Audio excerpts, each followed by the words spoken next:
de vrijheid en de frisse lucht viel helemaal om je heen.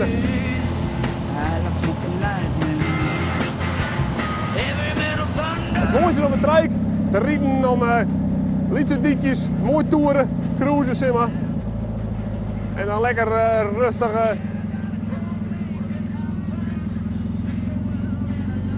ook nog maar bochten tanken. En dan kan je wel weer opscoren.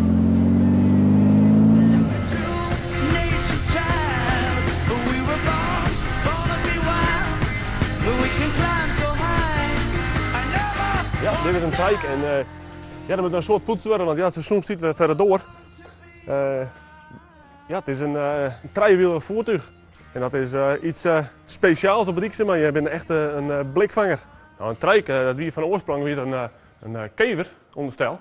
En dat kun je heel mooi zien. Daarachter is een kever, deze trijk is van bouw 94 en dan heeft een voorstuk vuil maken. En dit is echt de voorloper van de Rewaco. En dat type het HS in. En het is echt een keverbak, mooi VW-blok. En dat is het. Staarophanging, dat is echt de voorloper van de trikes. En sinds komen ze af van de fabriek met een heel origineel frame. Wat helemaal testen is, alles perfect. En dat riet ik heel fijn. I like smoking lightning.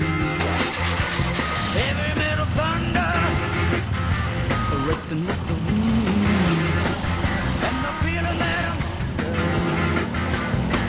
yeah, I gotta go make it happen.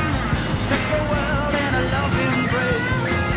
Fire all of the guns at once and explode into space. Deze die ik vaak rond zie is nog maar. En de oudste die ik ben weer rond. Ja, die gewoon geweldig. Sneur 4 april hebben we hier op een dag. En dan hebben we de primeur van Nederland.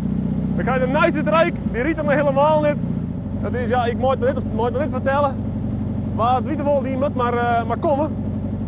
Want ja, hij is niet meer importeur en hij komt hierheen. En de nice van Nederland, van de riet er nog niet.